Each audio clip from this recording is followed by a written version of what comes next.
Shalom la famille, shalom, que mon Dieu vous bénisse abondamment au nom puissant et glorieux de notre Seigneur et Sauveur Jésus-Christ.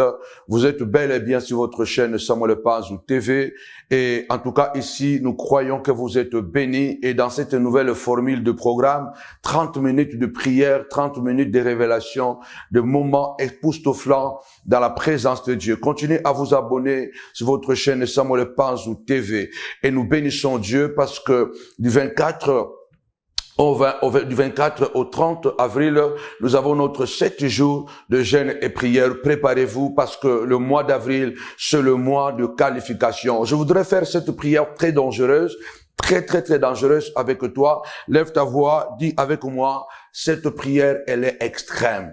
Cette prière, elle n'est pas faite peut-être pour tout le monde. Il y a des choses que tout le monde ne peut pas faire, tout le monde ne peut pas faire tout le monde. Cela veut dire que il y a des choses que les autres font, que les autres ne peuvent pas, que d'autres personnes ne peuvent pas faire.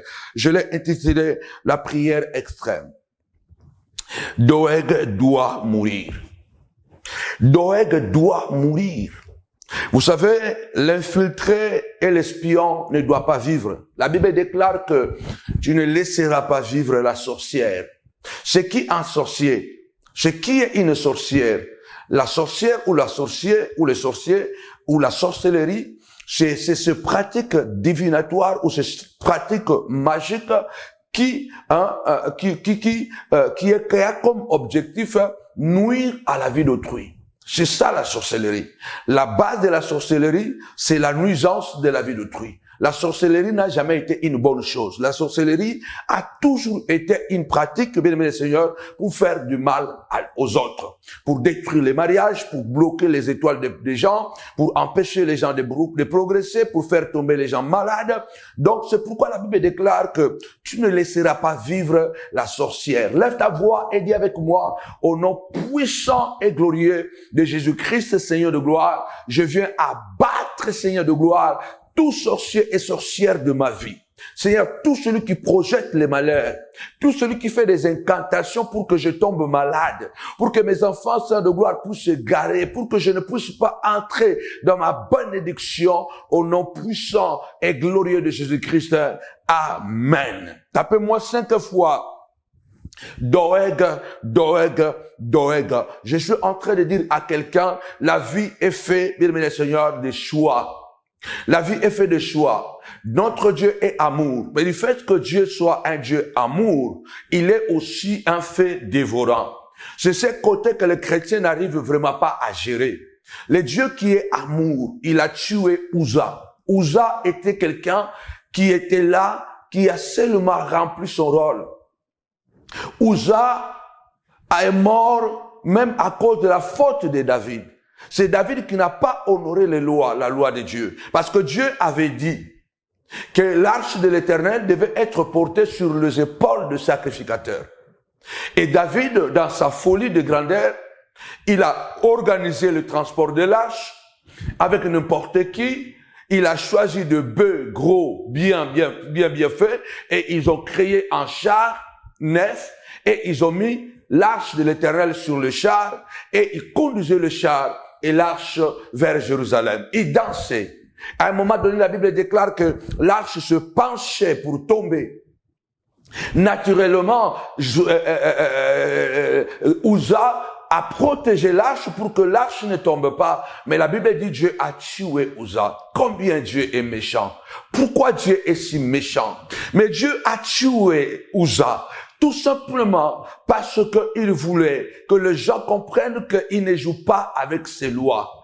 Dieu ne voulait pas que l'arche devienne n'importe quel objet, parce que l'arche était le cœur de Dieu. Il y a des choses qui sont sacrées, bien-aimés dans le Seigneur. Dieu n'a pas tué David. Mais Dieu a tué Uza, tout simplement pour dire à quelqu'un, attention, ne jouez pas avec l'arche. Nous, en tant qu'enfants de Dieu, nous oublions que nous sommes dans un monde très méchant, dans un monde dangereux, bien-aimé dans le Seigneur. Nous devons avoir cette capacité d'être capable de prendre quelquefois des décisions drastiques. Je vais vous parler, bien-aimé, je l'ai frôlé dans cette prière que j'ai faite lundi, mais aujourd'hui, bien-aimé Seigneur, je voudrais encore revenir sur cette histoire de David et Doeg. Bien-aimé dans le Seigneur, la vie est faite des choix. Aujourd'hui, peut-être tu es célibataire parce que tu as fait certains choix et qui font qu'aujourd'hui, dans le plan de Dieu, tu devais être marié, mais tu es célibataire.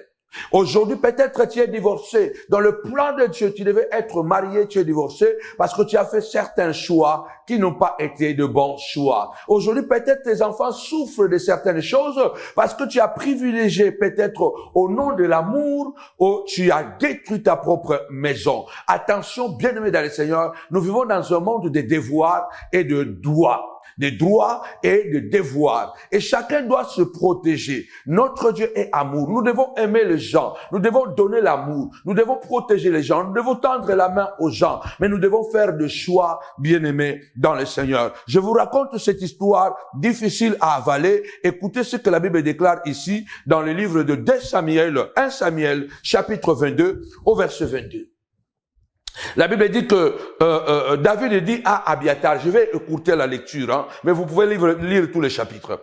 David dit à Abiathar, j'ai bien pensé ce jour même que Doeg l'Édomite, se trouvant là, ne manquera pas d'informer Saoul. C'est moi qui suis la cause de la mort de toutes les personnes de la maison de ton père. 1 Samuel 22, verset 22. Vous pouvez lire dans le chapitre 21 pour bien comprendre l'histoire. David a un problème avec Saoul, ou Saoul plutôt a un problème avec David. Et David doit fuir Saoul. Et quand David fuit, il arrive à Nob, c'est une ville de sacrificateurs. Et quand il arrive dans le tabernacle de Dieu, il entre dans les tabernacles et puis Achimelech, le chef du temple, sort vers David et il dit, mais pourquoi tu es tout seul, il y a personne autour de toi? Parce que aucun général ne peut se balader comme il veut. Le général se balade avec la sécurité. Et Achimelech est bouleversé, dit, mais comment tu viens seul sans l'escorte? Il dit non, parce que David a menti. Il dit non, parce que l'ordre du roi était sévère. Voilà pourquoi je suis venu, je ne suis pas seul, mais mon groupe est de l'autre côté. Tout simplement, j'ai faim, donne-moi du pain parce que j'ai faim. Et puis, vous lisez un peu l'histoire. Et puis, la Bible déclare, Achimelech lui a donné du pain, du pain de proposition. Et lui a donné même le pain de Goliath. Et pendant que David est en train de parler avec Achimelech, et dans l'intérieur du temple, il y avait des gens qui ont fait des vœux. Dans les temples, les gens s'enfermaient dans les temples pour plusieurs choses. Peut-être qu'il avait commis un crime, il devait expier son péché, il s'était réfugié dans le temple. C'était aussi la loi que quelqu'un qui avait commis un crime, il pouvait se réfugier dans le temple, et dans le temple, bien aimé Seigneur, on pouvait pas aller pouvoir le tuer. Peut-être même qu'il était malade, il était là. Peut-être même il avait fait un vœu de Naziria, il s'était enfermé là. Et quand David arrive, parmi les gens qui étaient enfermés dans l'église, il y avait un certain Doeg. Doeg, c'était un Édomite. Il n'était pas, bien aimé le Seigneur, il n'était pas un Israélite. Il était le berger de Saoul. Et cet homme regardait tout. Il était un infiltré. Il était un espion dans le temple. Bien-aimé le Seigneur, combien Satan a infiltré ta maison? Combien le diable a infiltré ta maison? Lève ta voix et déclare au nom puissant et glorieux de Jésus-Christ que l'infiltré Seigneur de gloire, celui par qui le mal est entré, soit frappé de la malédiction. Doeg doit mourir. David a vu Doeg et il a senti dans son esprit, il a dit non, cet homme qui est là, il n'est pas de nous, il n'est pas notre frère, il n'a pas notre sang, c'est un infiltré, c'est un mercenaire, il est là. Je crois qu'il peut être un danger. David a dit ça ici, je reconnais. Donc il dit que je savais que Doeg l'Édomite se trouva là, ce jour-là, pendant que ton père me donnait le pain de Goliath, qu'il me donnait aussi le pain. Je savais que cet homme-là pouvait être un danger, mais je l'ai laissé faire. Et malheureusement, beaucoup de gens sont morts à cause de moi.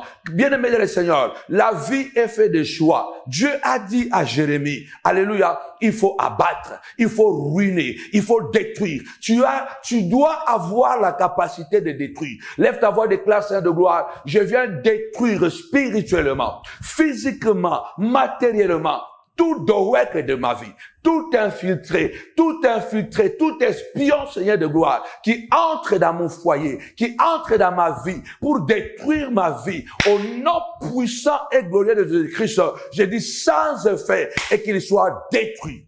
Tapez-moi 5 fois la destruction, la destruction, la destruction. Tu dois faire très attention. Vous devez savoir que la vie n'est pas faite que de bonnes choses. La vie est faite de mélange. Tu ne dois pas laisser la sorcière vivre. J'ai dit ici, Dieu a tué son fils pour sauver l'humanité. C'était une décision très difficile. C'était une décision, même Dieu pour nous sauver, il a pris des décisions très difficiles, bien-aimé Seigneur. Tuer son fils, ce n'était pas une mince affaire. Mais pour te sauver, pour me sauver, ce n'est pas Satan qui a tué Jésus. La croix, c'était un autel. Ce n'est pas Satan qui a bâti l'autel de Golgotha. C'est Dieu qui a bâti l'autel de Golgotha. Mais c'était un autel de violence. Dieu a tué, bien-aimé le Seigneur, a tué son fils afin que par lui, que nous soyons sauvés. Il y a des choses, il y a des gens, vous devez le sacrifier. C'est par rapport à leur comportement, par rapport à leur attitude. Ne laissez pas les gens nuisibles vous accompagner. Ne laissez pas les gens nuisibles entrez dans votre intérieur. J'ai dit, la Bible dit une chose. Tu ne laisseras pas vivre la sorcière. Qui est un sorcier? Un sorcier, c'est toute personne qui est motivée à te faire du mal. C'est toute personne, bien aimé Seigneur, quand il te voit, il n'aime pas ta tête. Quand il voit tes enfants, il n'aime pas ta tête. Et tu le vois par le comportement. Tu le vois par beaucoup de symptômes. Cet homme, souvent, il parle mal de toi. Cette personne, souvent, il te critique quand tu n'es pas là. Souvent, bien aimé Seigneur, il invente des histoires. Il raconte des histoires. Quand tu le demandes, il dit non, j'ai oublié, ce n'était pas moi. Et puis, il ment. Et quand tu l'attrapes en flagrant délit, Allah se dit, ah, pardonne-moi, parce que je ne savais pas comment faire. Attention, une telle personne n'a pas droit de ta pitié, n'a pas droit de ta pitié. Nombre 33, verset 55. Si nous ne sommes pas capables de chasser nos ennemis qui ont infiltré nos maisons, nos vies, ils deviendront des épines et des aiguillons.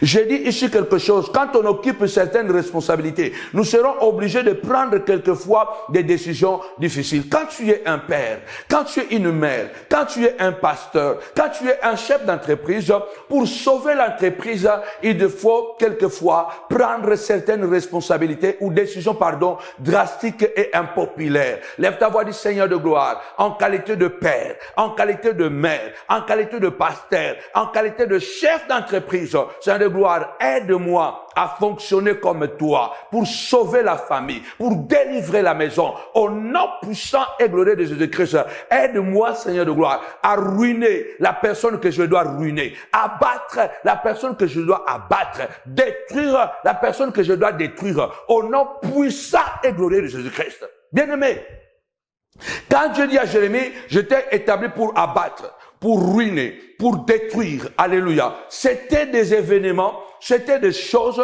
il faut arranger le terrain, il faut se séparer de certaines personnes, il faut se séparer de certaines choses. Écoutez-moi, bien-aimé le Seigneur, quand tu es trop bon et que tu penses que c'est dans ta bonté que tu vas, bien-aimé, aller au ciel, tu vas finir en enfer. Parce que Dieu, c'est un Dieu d'équilibre. Oh, moi j'appelle ça les jeux de l'équilibre. Quand tu es un chef d'entreprise et que l'entreprise est en train de sombrer de sombrer, peut-être ne fait plus de chiffres d'affaires. L'entreprise est en train de chuter. Tu dois licencier. En ce moment-là, tu ne dois pas dire que non, tout le monde doit rester dans l'entreprise, même si tu ne peux pas le payer pour que l'entreprise tombe. Non, l'entreprise ne doit pas tomber à cause peut-être de 10 personnes, de 15 personnes. Ces 15 personnes-là, ils ont des femmes, ils ont des enfants. Ils vont manifester, ils vont faire des grèves. Mais pour sauver l'entreprise, il faut les licencier. Pour sauver ta vie, pour sauver tes enfants, pour sauver ta carrière, pour sauver ton image. Il y a certaines personnes, il faut les taper, il faut les casser, il faut les détruire, il faut les maudire. Il y a certaines personnes, il faut les maudire. Parce que si tu ne les maudis pas, c'est lui qui va te maudire. Écoutez bien, bien-aimé du Seigneur, tu es un père. Oh, bien-aimé, il y a des gens qui ont infiltré votre maison. Vous avez senti une négativité malgré cela. Vous avez laissé tomber. Nous avons reçu des gens chez nous.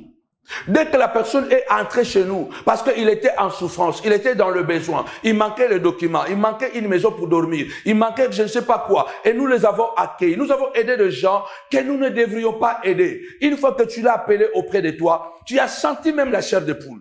Tu as senti que la personne n'est pas bon. Mais tu as dit non, ça c'est moi. Je crois que ça c'est la chair. La Bible déclare, aidez-nous, soutenez-vous les uns et les autres. Portez-les. Il y a d'autres fardeaux qu'on ne peut pas porter. Il y a d'autres personnes qu'on ne doit pas aider.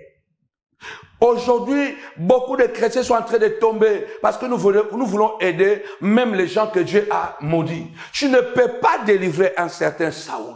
Même lorsque Samuel s'est mis à prier, Seigneur, libère Saoul. Dieu est venu, il a dit, arrête de me faire cette prière. Ne prie plus pour Saoul. Je l'ai déjà rejeté. Pour moi, il est là, mais je l'ai déjà enlevé. Bien-aimé des Seigneur, il y a des décisions que tu dois prendre. Tu dis à la personne, vraiment, c'est l'hiver, mais tu lui dis, sors de chez moi.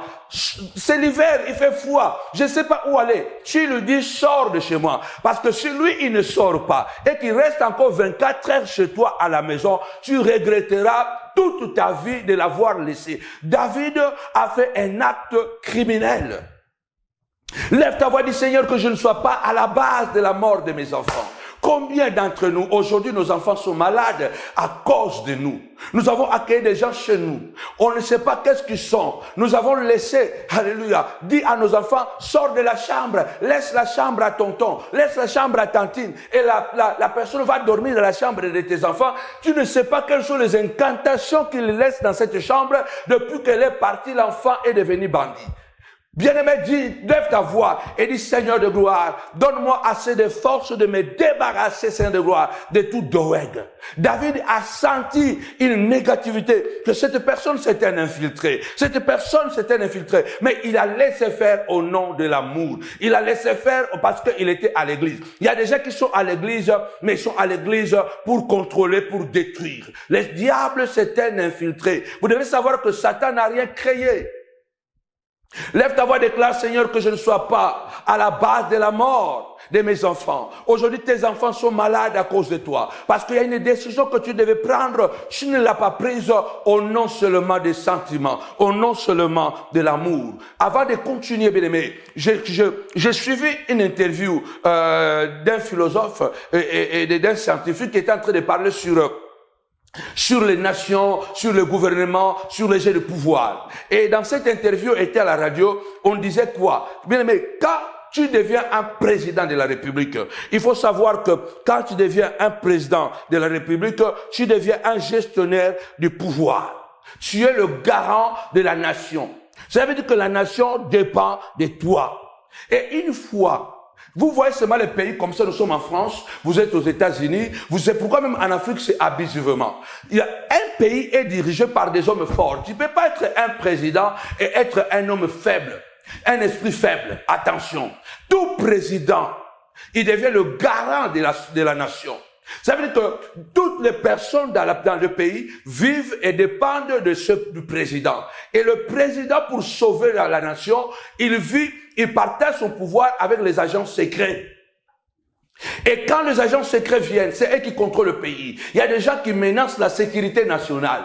Et quand les agents secrets viennent, ils ont de balance ou de degrés de dangerosité. On dit cette personne par rapport à ce qu'il connaît, par rapport à ce qu'il a déjà fait. Si on le laisse vivre, le pays va sombrer. Le pays va entrer dans la guerre. Et on peut pas le tuer. On viendra auprès du président et on demandera au président, regarde les possibilités que nous avons. Mais cette personne, nous devons le tuer. Mais sauf que nous ne devons tuer personne. Les agents secrets ne tuent personne sans que le président puisse le signer.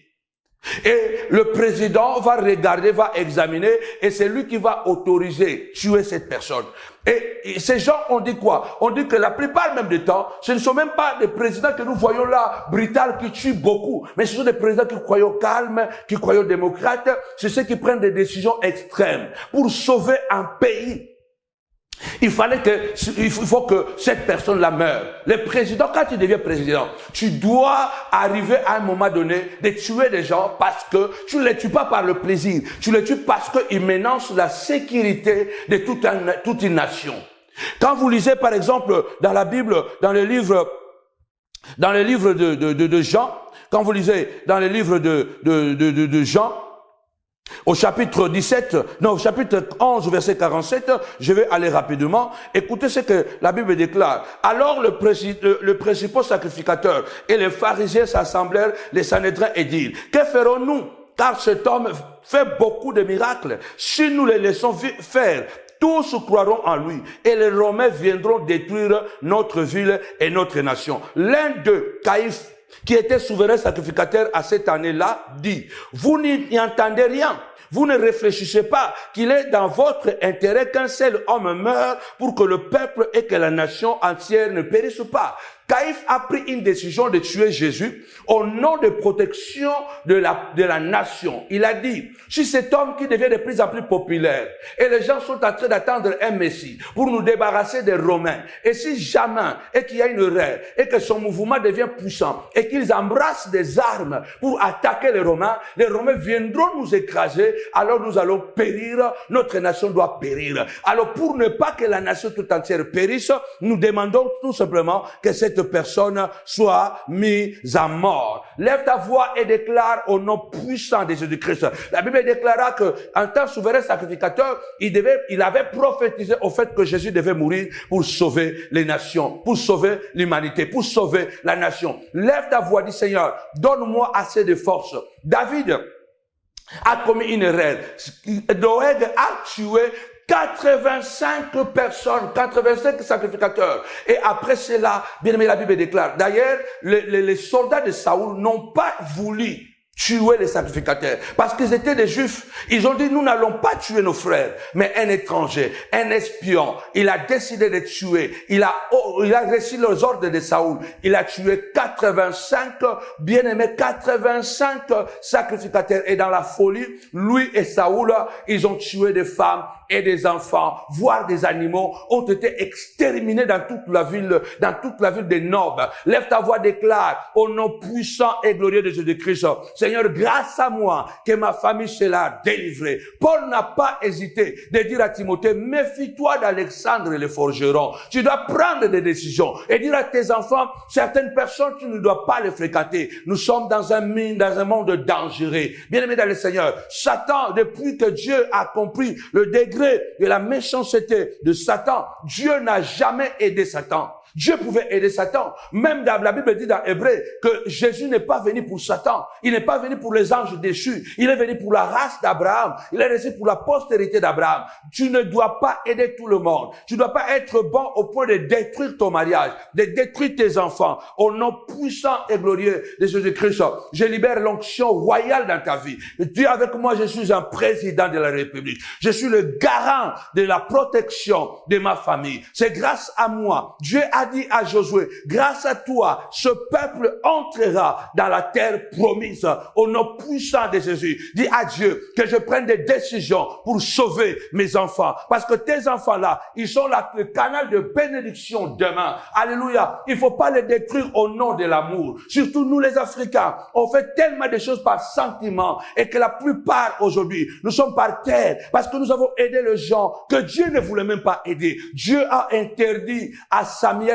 de prier pour Saoul. Bien-aimé, qui peut se mettre contre Dieu? Lève ta voix et déclare au nom puissant de Jésus-Christ, Seigneur, aide-moi à prendre des décisions. Je suis un père, je suis une mère, je suis le garant de la sécurité de ma famille. Mes enfants ne tomberont pas au nom de l'amour. Vous savez, bien-aimé des Seigneur, les sorts, j'ai dit que Dieu n'a jamais aidé Satan depuis qu'il a compris le degré de sa méchanceté. Tu as compris que cette personne n'est pas bonne. Cette personne c'est un menteur. Cette personne c'est diabolique. Et tu le laisses demain, il viole ta fille.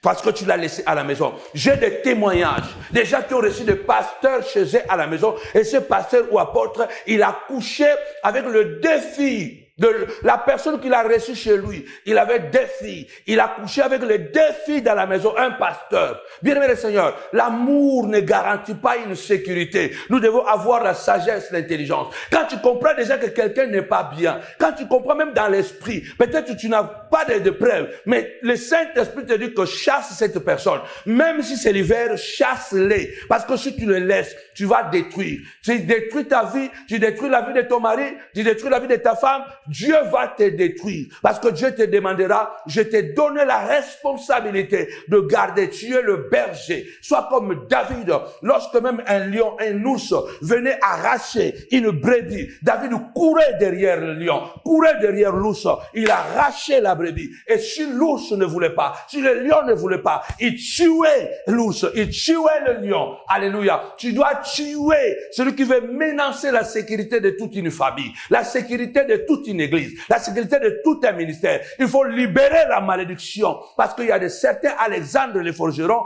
qui ont droit d'être frappés par la malédiction pour qu'ils ne se relèvent plus. Satan, Dieu a compris le degré de la méchanceté de Satan. Dieu n'a jamais aidé Satan. Satan était l'archange le plus proche de Dieu, celui qui mettait le cachet à la perfection. Tout ce que Dieu créait, c'est Satan qui certifiait que ça, c'est de Dieu. Mais le degré de sa méchanceté, Dieu a dit, il n'y a plus de place pour toi ici. Il a précipité. N'ayez pas peur de prendre certaines décisions pour protéger votre maison. J'ai dit ici, Dieu a utilisé les espions pour prendre Jéricho. Doeg veut dire timide. Doeg veut dire timide. Il y a des gens qui ont de belles apparences. J'en connais beaucoup. Ils ont des apparences, ils sont de véritables serpents. Ironiquement, bizarrement, Doeg, le nom Doeg signifie timide. Mais regarde un timide qui a eu le courage d'aller vendre le secret, qui a eu le courage de tuer 85 personnes lui seul. Mais son nom signifie timide. Ne vous fiez pas aux apparences. Ne vous fiez pas aux apparences. Ne vous fiez pas aux apparences. Bien aimé, il y a des gens, il a une belle apparence, mais c'est un impudique. Je l'ai dit, je ne sais pas quand. Les gens peuvent être de bons prédicateurs, mais de bons menteurs. De bons prédicateurs, mais de bons impudiques. De bons prédicateurs, mais une méchanceté sans borne. Lève ta voix, déclare, Seigneur, ouvre mes yeux, afin que je contemple le merveille de ta gloire. Ne me laisse pas mourir avec de remords. David a dit, c'est ma faute que ta famille est morte. Ce n'est pas seulement 85 sacrificateurs. Les femmes, les enfants, les animaux ont été assassinés parce que David n'a pas pris au sérieux la sensation, l'espoir, la sensibilité qu'il avait eue et il a négligé cette vision-là. Bien-aimé dans le Seigneur, il était un général. Doeg, qui était dans les temples, était devenu un témoin gênant. En laissant Doeg, c'est lui qui a exposé à la mort toute une ville de sacrificateurs à cause de ta doute ou de tes doutes. À cause de tes doutes aujourd'hui, tu as perdu la crédibilité. Aujourd'hui, tes enfants sont malades. Il y a un ami qui m'a dit, ils ont reçu l'un de ses amis à la maison. On lui a donné la chambre de son fils. Et quand il est parti, et l'enfant a récupéré sa chambre, un mois après, l'enfant est devenu SS. Et pourtant, l'enfant n'était jamais né SS. L'enfant était né très bien. Il avait déjà à cette époque-là 10 ans. Quelques jours, quelques semaines après, l'enfant est tombé malade, on a commencé, et l'enfant est devenu SS, je ne sais pas comment on dit ça, drépanocytose. L'enfant est devenu un drépa. Et pourtant, l'enfant était né bien. Attention, tu ne dois pas aider tout le monde. Tu ne dois pas accepter tout le monde. Si Dieu aidait tout le monde, il n'y aurait pas, bien aimé le Seigneur, de malades. Il n'y aurait pas, bien aimé le Seigneur, de pauvres. Dieu n'aide pas tout le monde. Dieu aide les gens à travers eux-mêmes. Nous sommes sauvés parce que nous avons crié, par notre foi, nous avons crié à Dieu. Bien aimé, ce n'est pas toi qui vas terminer la souffrance de ta famille. Ce n'est pas toi qui vas terminer la souffrance de ton quartier. Ce n'est pas toi qui es obligé de prendre tout le monde chez toi. Au nom puissant de Jésus-Christ, ne néglige pas les faibles choses, les faibles sensibilités, au point que tu sois à la base de la destruction de ta famille. Quelquefois, il faut qu'un seul homme, qu'il faut qu'un seul maire pour sauver la multitude. Si Doeg était tué, la vie de 85 sacrificateurs serait sauvée. Si David avait tué Doeg, ou si David avait pris Doeg et l'amené avec lui, mais la solution était seulement tuer Doeg. Si David avait tué Doeg, les 85 sacrificateurs n'auraient pas péri. Et toute la ville, les femmes et les enfants n'auraient pas péri. Mais malheureusement, David a vu, a entendu, mais il a ignoré. Il a ignoré. Et le résultat, c'est quoi? C'est toute une ville de sacrificateurs qui étaient morts. Femmes, enfants, animaux, ils étaient morts. Ne permet pas à l'amour de tuer l'amour. Ne permettez pas à la compassion de tuer la compassion. Ne bloquez pas le plan de Dieu parce que vous voulez être plus que Dieu. Même Dieu qui est amour. Il n'a pu aider Satan. Il y a certaines personnes que vous ne devez pas les aider. L'onction souveraine soit sur vous. Je prie ce soir et prie avec moi. Seigneur, donne-moi la révélation de Caïphe. Caïphe a pris une bonne décision de tuer Jésus. Caïphe a pris une telle bonne décision de tuer. Il a dit, il faut un seul homme meurt pour sauver la nation. Il faut livrer ces gens à Satan. Il faut se séparer de ces gens. Il ne faut pas les accueillir chez vous. Il ne faut pas les accueillir à l'église. Il ne faut pas les accueillir dans la maison. Au nom puissant et glorieux de Jésus-Christ. Partagez cette vidéo rapidement à une famille pour sauver une famille. Partage-la rapidement parce que l'heure est grave. Que mon Dieu te bénisse abondamment au nom puissant et glorieux de Jésus-Christ. Amen. Avec Jésus, c'est toujours possible. Je vous invite tous, bien-aimés dans le Seigneur, à continuer à rester vigilants. Il a dit depuis le temps de Jean-Baptiste, jusqu'aujourd'hui le royaume est forcé. C'est sur de violents qui s'en emparent. Tapez-moi 5 fois, violent, violent. Étant père, étant chef, étant leader, tu dois prendre certaines décisions drastiques pour sauver la multitude. C'est toi et par toi que ta famille, que ton église, que la nation sera sauvée. Au nom puissant de Jésus-Christ. Amen. Avec Jésus, c'est toujours possible. Nous vous attendons tous les dimanches à Noisy-le-Grand, à Novotel de Noisy-le-Grand, de 10h à 13h. Que mon Dieu vous bénisse abondamment. Au nom de Jésus. Bye.